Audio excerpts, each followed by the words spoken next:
In my recent travels throughout the Eclipse universe, I've been discovering a whole load of different items that I've never tried before. And by never tried, I mean haven't really given a chance. I picked them up before, but I've said they're garbage pretty much every time. However, I have recently discovered that there are certain items that could be overpowered, broken, if looked at in the correct light. One such item is the Transcendence, and that is the item we will be talking about entirely today. Could the Transcendence be the most broken item in the game? Could it be the Eclipse gameplay cheat? Or am I just going to string you along for the whole video and tell you it's bad at the very end? The only way to know is to watch it all the way through, so please do that. Also, if you haven't, make sure to subscribe. So I guess the first thing that we should do is discover what the Transcendence does. I'm sure there are a couple people out there who have never even heard of this item. Simply put, the Transcendence converts all but one of your health into regenerating shields, gaining 50% maximum health plus 25% per stack. In other words, if you started out with 100 HP and then picked up a Transcendence, all of your health would go down to 1 and your shield health would now be 150. Keep this in mind because we will be going back to this later. Okay, so now we know what the Transcendence does. Now let's talk about the difference between HP and shields because this is very important. So when we talk about HP, we're referring to the health, not the shields, not the barrier. We're just talking about health. Your health is usually going to be green, but if you pick up an infusion, it will turn red for whatever reason. But we're going to be talking about this red/green health bar instead of the blue health bar, which is shields, and the yellowish health bar, which is barrier. Now, when we talk about shields, we're talking about the blue health bar, which is just going to be the blue thing on your HP bar, and we're going to be leaving barrier completely out of the equation as it doesn't count towards your max HP. Okay. So the first major difference between HP and shields is that they regenerate differently. HP is passively regened. Every single survivor has passive regen, even if they have no items, with some survivors having more regen than others and some survivors having less. Usually, it's going to be the melee survivors that have the highest HP regen, and the brain survivors or squishy survivors that are going to have the lowest. Picking up certain items like Cautious Slug or Titanic Neural and things like that will cause your passive regen to go up. And of course, there are certain items that provide you a Life Leech/Life Steal, Harvester Scythe, Supermassive Leech, items like these which provide you with health if you hit things, crit things, do things that basically allow you to gain health through the item. Whereas shields do not regen like this. They do not passively regen. Items do not count towards regenning them. The only way that shields regen is through 7 seconds of not being hit. Then, upon this 7 seconds being reached, your shields will then regen. So this doesn't mean that you get all of your shields back after 7 seconds. Instead, the process of recharging your shields begins at 7 seconds. The good thing about this is that the regen is always going to occur within 2 seconds. You will always have your maximum shield back within 9 seconds. Doesn't matter how much health you had to begin with or to end with, as long as you give it 9 seconds, shields will always regen. There is literally nothing you can do to change this number at all. The regen rate for shields is literally 50% over 2 seconds, so it's always going to be 100% of your HP. Or sorry, we're not talking about HP, we're talking about shields. Just keep in mind that this 9 seconds means that during no point of the entire 9 seconds are you allowed to be hit, or else the regen will cancel. The game doesn't care if it's before your shields start regenning or after. If you take damage, you will reset the cooldown on your shields recharging. So getting hit by a fireball that lights you on fire or any DOT at all is going to be a big detriment towards your shields. Also, if you get one of those items that deal damage to you over time, like the Hellfire Tincture, that will cause your shields to not be able to regen, so probably avoid that item. Okay, so now we've already established that shields always have a finite amount of time that you will be able to regen them, a la 9 seconds, whereas HP can be regen quicker than that, but also slower than that. And we also know that certain items won't work with shields. Items like Cautious Slug, Fresh Meat, and things like that all regen your health will not regen your shields. Waiting 9 seconds is literally all that matters. However, this does not mean that you can no longer use these items. They aren't completely trashed or scrap material yet. The reason for this being is that there is an item called the Nehukanas. Now, Nehukanas is based off of your healing. In fact, here is the effect. Store 100% of healing as soul energy. After your soul energy reaches 10% of your maximum health, fire a skull that deals 250% of your soul energy as damage. In other words, you need healing to deal damage, and it's based off of your max HP. more max HP you have, the more damage you're going to deal. Well, when Risk of Rain 2 is considering your total HP, they're actually considering your shields and your HP. They combine these two together for a combined maximum HP. We'll talk about how this affects other things like one-shot protection in a minute, but just know that the combined HP is essentially your shields and your health. So that means that shield does technically count towards your total HP. Well, that's all fine and dandy, but the Nehukanas needs you to heal so it can deal that 10% of your maximum health as damage. And of course, shields do not receive healing. This is only partially true as your shields won't regen, but your healing is still stored. I figured this out because I picked up a Transcendence early in my run on Eclipse the other day and kept getting several regen items that I never ended up scrapping. Then when I picked up the Nehukanas, I was still shooting the balls and I was completely confused. Hold up, wait a minute. My Nehukana's just procced. How is my Nehukana's proccing? Is this all Does the healing count? Okay, never mind, I don't care. Turns out that the Nehukanas actually stores your healing separately and uses your max HP, again your combined max HP, so your health and your shields, to decide the damage that the skulls will do. So ironically, picking up a Transcendence actually makes the Nehukana's opinion deal more damage. Also, funnily enough, there's another item that requires a regen for you to get the effect. This item is Aegis, and healing past full grants you a temporary barrier for 50% of the total amount you healed. In other words, you need to be able to heal your health for this item to work. However, much like the Nehukanas, it still works even if you have Transcendence. So your regen items will still help you. And keep in mind, when I say regen items, I only mean items that will affect these two items. So for example, Harvester Scythe, Supermassive Leech, and items like that. Because these items are not affected by things such as Caustic Slug, Titanic Neural, or Fresh Meat, as that's just regeneration. I guess I should refer to it as on-hit healing rather than regeneration, as the terminology is kind of confusing, but whatever. Actually, even that wouldn't work because Bustling Fungus isn't on-hit healing. So we're just going to stick with regeneration. Okay, so those are those two items. I want to talk about one more item that actually doesn't work with Transcendence, which is kind of weird. You would think this item would work over the other two because, you know, those two items require regeneration and shields can't regenerate outside of the 9 seconds. Whereas the personal shield generator is actually a shield item and it actually has no synergy with the Transcendence at all. The personal shield generator is an item that gains a shield equal to 8% of your maximum health plus 8% per stack. So you would be thinking that that 8% would count towards the Transcendence. I mean, the Transcendence gives you an extra 50% plus 25% per stack, so stacking PSGs on top of that would make you even tankier. Sadly, that's not how it works. The PSG actually takes your base health. So using the Commando for example, he starts out with 110 HP. 8% of this is 9 health. I know it's not exactly 9 health, but they round it up. This 9 health is applied to the PSG, and that is the 8% that they're going to be adding. No matter what you do to this health pool, if you add infusion, if you add neural, if you add anything else, it will not affect it. The only thing that in fact changes the amount the PSG gives you is by leveling up. The more levels you have, the higher HP you have, so that 8% increases. This means the value of a PSG is the exact same if you had a Transcendence or if you didn't have a Transcendence. The only synergy here being that they're both shields. Alright, now let's talk about the juice. Let's get into the real meat. One-shot protection. Ever since the first person discovered one-shot protection in Risk of Rain 2, this has been abused. It's probably why it's been consistently nerfed almost every single major patch. First, Barrier doesn't give you one-shot protection anymore, and more recently, having a curse such as a shaped glass will no longer allow you to have one-shot protection. In all honesty, there's not a whole lot to talk about here other than the fact that one-shot protection is going to be affected by your shields. So for the uninitiated, one-shot protection is essentially what it sounds like, one-shot protection. You cannot be one-shot by any enemy in the game. Instead, if you are above 90% health, you cannot take more than 90% of your total HP.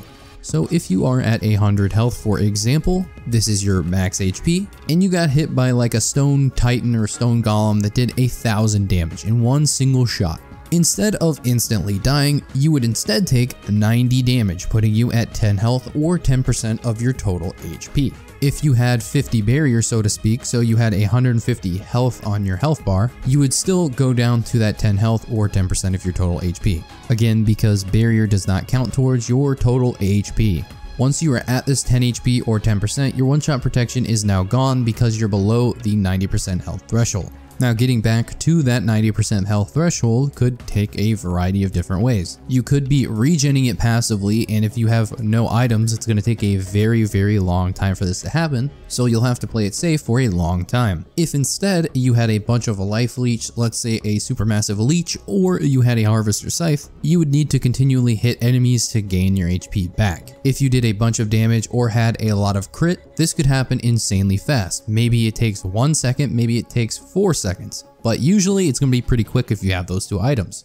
If you had shields instead, it would take 9 seconds for you to get to that 100% HP threshold. I say 100% and not 90% because shields basically have no in between. Again, it's 50% every second, so it's going to be very difficult to hit it exactly right on the 90%, so it's basically always going to be once your shields hit the 9 seconds, you'll have that 100% HP. The argument for one-shot protection and against shields before the 1.0 update was that the maximum health could be reduced by using shaped glass, but you would still maintain your one-shot protection. So if you had that 100 health that I was talking about and you had one shaped glass, this would reduce it to 50 health. Previously, you still had one-shot protection on that HP. And because most items before having the Supermassive Leech, which just recently came out, had flat HP, for example the Harvester Scythe only gives you 4 HP per crit, means that it is more beneficial for you to have a lower health amount to get back to one-shot protection much quicker. However, because shaped glass doesn't work like that anymore and now it counts as a curse, which no longer benefits from one-shot protection, it is no longer beneficial to take something that will reduce your health. So because of this 1.0 update, shields and HP are on similar ground. Very few items in the game are going to allow you to get that health all the way up to that 90% threshold as quickly as shields. There are some negative things to shields. For example, DOTs will stop your regeneration entirely, whereas if you have HP regeneration, you can still heal up through that DOT. Can't do that with shields. But even so, shields are a lot more viable now. I want you to keep that in mind as we go on to our next topic.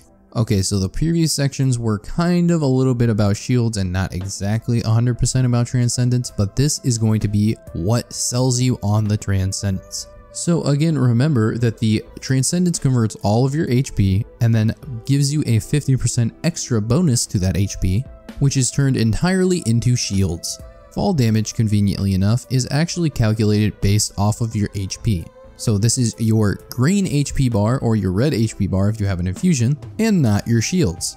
In other words, with one Transcendence, that's it. If you just pick up one Transcendence, you no longer take very much fall damage at all. You are basically restricted to taking 1 HP fall damage regardless of height, regardless of velocity, anything. It's only 1 HP fall damage. That's because that's all that's left. You only have 1 HP, so that's the amount of fall damage you take. So with a Transcendence, you can turn almost every other survivor into loader. Speaking of HP and the infusion, unlike the PSG, the personal shield generator, Transcendence actually works with other items very well. So as the personal shield generator works off of your base HP, the Transcendence actually works with infusion and Titanic Neural.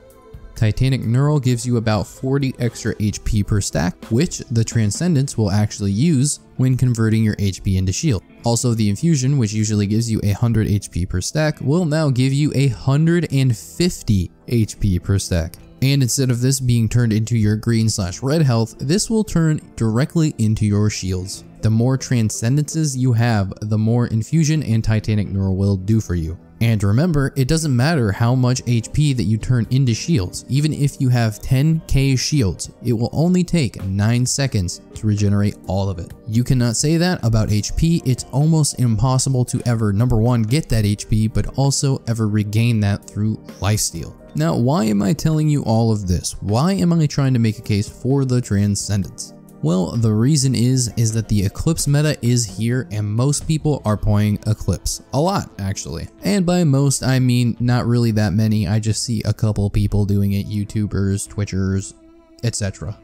But if you ever want to try out Eclipse yourself, know that the Transcendence is probably the best item to get in that game mode. First, it negates fall damage entirely, which is an Eclipse modifier, 100% damage, or fall damage rather, and the fall damage is lethal. Good luck ever dying to 1 fall damage. Also, regen items are reduced in effectiveness by 50% on one of the Eclipse modifiers.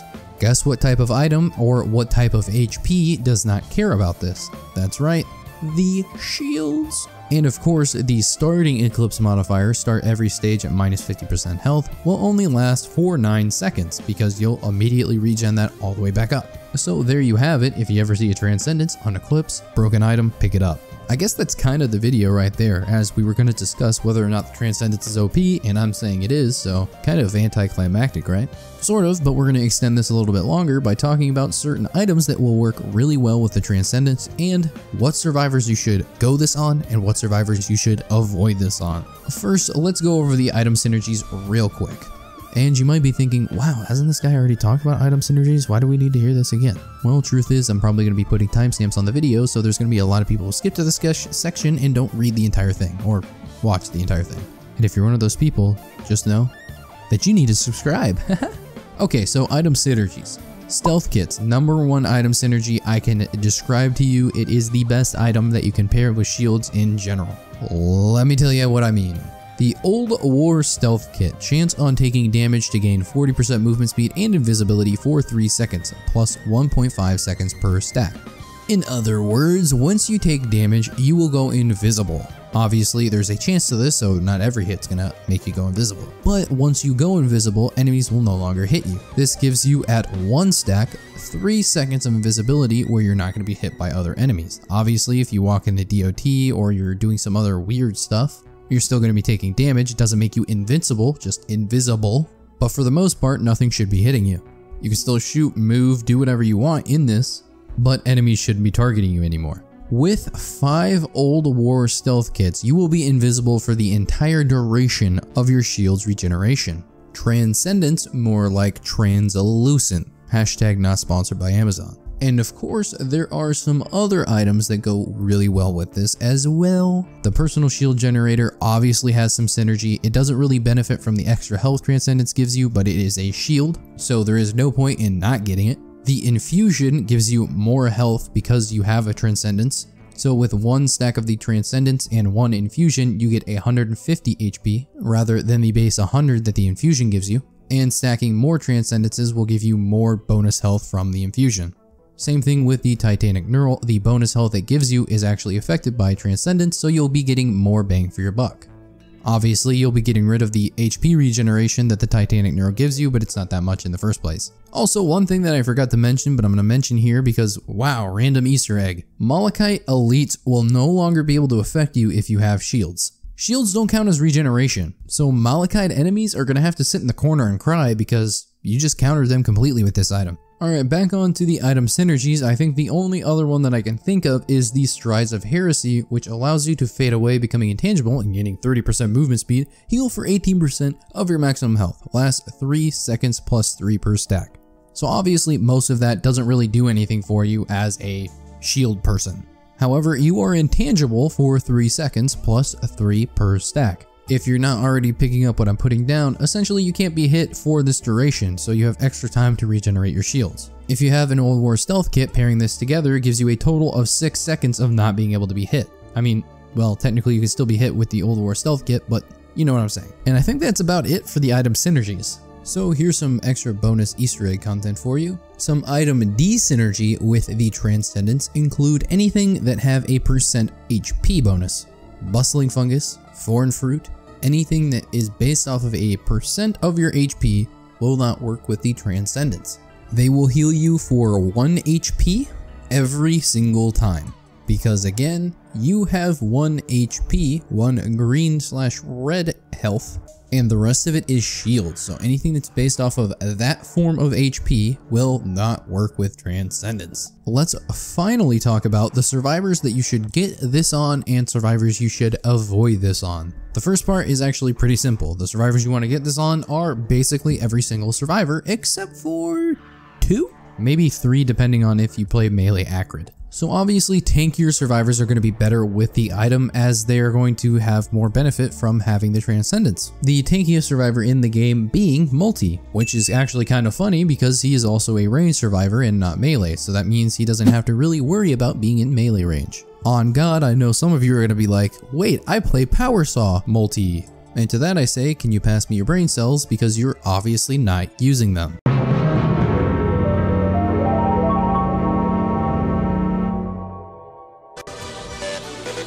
And this is to go even further beyond.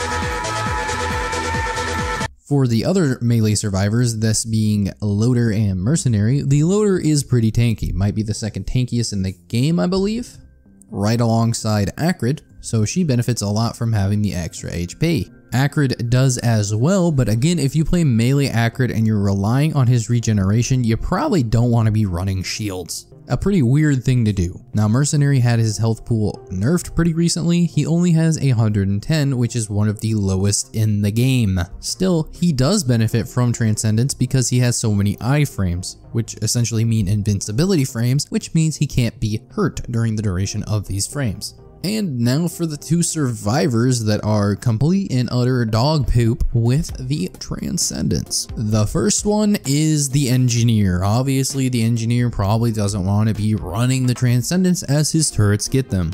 This isn't necessarily a bad thing, but the turrets really can't do anything except sit there. Maybe the mobile turrets are good with Transcendence, but even then, I don't think they're that good, as they don't do anything to dodge hits or attacks or whatever you want to call them. I mean, imagine a stationary target sitting there and not taking damage for 9 seconds. I don't think that'll ever happen. So by grabbing a Transcendence, you are decreasing the longevity of the Engineer's turrets dramatically. And the other survivor, which you probably already know through deduction or maybe just because you've played it before, Rex. For those of you who don't know, Rex essentially uses his health to do damage. And in turn, he also has abilities that give him health back. Let's take his secondary for example, his most notable secondary, not the other one. Seed Barrage costs 15% of his HP and launches a mortar into the sky for 450% damage. This is a spammable ability with the lowest cooldown of the game at 0.5 seconds. Also, it's his main form of DPS, so he needs to spam it a lot. It costs 15% of his HP. There's no way that you're going to have shields, which take 9 seconds to fully regen, and be able to use Seed Barrage reliably. And that's just one of his skills. His special Tingling Growth costs a quarter of his HP and heals for every target hit. That's the trade-off. Just take my word for it, or you know, the straight facts of the matter, and never get Transcendence on the Rex. Or Rex, not the Rex. T-Rex? I'm sure there's a build out there for Rex that allows you to go Transcendence, but I don't know of its existence, so I'm not going to tell you about it.